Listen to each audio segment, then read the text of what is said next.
What if everything you've ever experienced, your memories, your relationships, your emotions, even this very moment, isn't real?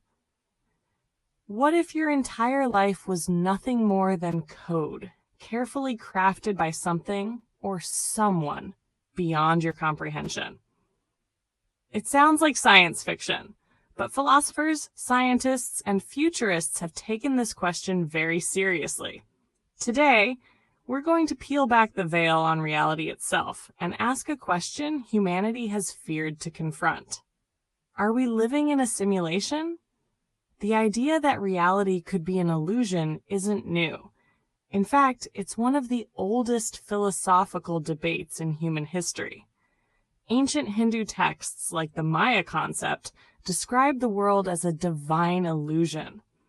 Plato, in ancient Greece, warned us in his allegory of the cave, where people mistake shadows for reality.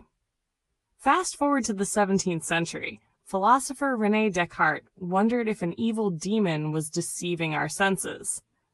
And now, in the age of advanced computing, virtual reality, and AI, this old philosophical riddle has taken on a terrifyingly possible modern form. In 2003, philosopher Nick Bostrom from the University of Oxford formalized this idea in what's now called the simulation argument.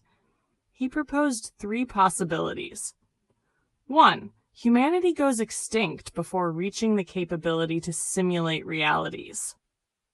2. Advanced civilizations would have no interest in creating simulations of their ancestors. 3. We are almost certainly living in a simulation. Let that sink in. Consider this. If future civilizations can create millions of hyper-realistic simulated worlds, there would be far more simulated beings than real ones. Statistically, you're more likely to be one of the simulations. Example: think about video games like The Sims, Minecraft, or Grand Theft Auto. They already simulate entire digital societies, and we're barely scratching the surface of what's possible. Fact: did you know some AI researchers believe that by 2050, video games will be indistinguishable from real life? If we can do that, what could an advanced civilization thousands of years ahead of us achieve? But what about glitches, strange coincidences, moments of déjà vu, or bizarre events people can't explain? Are often cited by simulation theorists as possible signs of an imperfect system. A man named Raphael Samuels once woke up knowing full conversations before they happened, days in advance. Or the famous Mandela effect, where millions remember events or facts differently than they actually occurred. Is it bad memory, or is someone updating the system? Example: remember the famous line, "Luke, I am your father" from Star Wars? It never existed. The actual line is, "No, I am your father." Millions swear otherwise. Why? Beyond philosophy and spooky coincidences, is this even scientifically possible? Actually, yes. Theoretical physicists like Silas Bean have suggested that certain patterns in the cosmic background radiation, the afterglow of the Big Bang, could hint at computational limits. Like pixels on a screen, the universe might have a maximum resolution. And if the universe has a resolution limit, someone might have programmed it. Additionally, in 2022, a study proposed that cosmic rays may travel along certain patterns that would only exist in a simulated universe.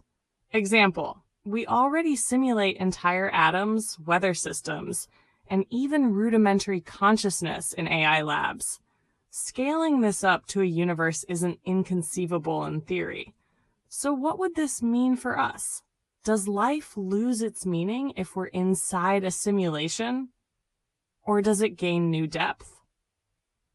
Plato believed the search for truth was the noblest task of humanity.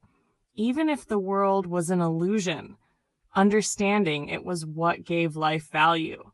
Similarly, Buddhist philosophy teaches detachment from the illusion of material reality and encourages focus on the self, wisdom, and compassion. Perhaps the simulation theory is another path towards spiritual awakening, to question, reflect, and understand your place in the grand design. Even modern icons like Elon Musk have weighed in, famously claiming there's a 1 in billions chance that we're not in a simulation. Neil deGrasse Tyson gives it a 50-50 chance. Philosophers like David Chalmers argue that consciousness could exist independently of physical hardware, like a cloud server for souls. Example: imagine uploading your mind to a supercomputer, where you'd continue to exist indefinitely in a digital paradise or prison. So, are we living in a simulation? The truth is, we may never know. But what we can control is how we live inside it, whether this is base reality or a sophisticated digital construct. Your thoughts, your kindness, your courage, and your search for meaning remain your own. And perhaps that's what matters most. Tell me, what do you believe? Are we characters in a cosmic video game, or players in a reality stranger than fiction? Drop your answer in the comments. And if you love mind-bending ideas like this, hit a like, subscribe, and hit the bell icon for more. Fade to dark with ambient hum.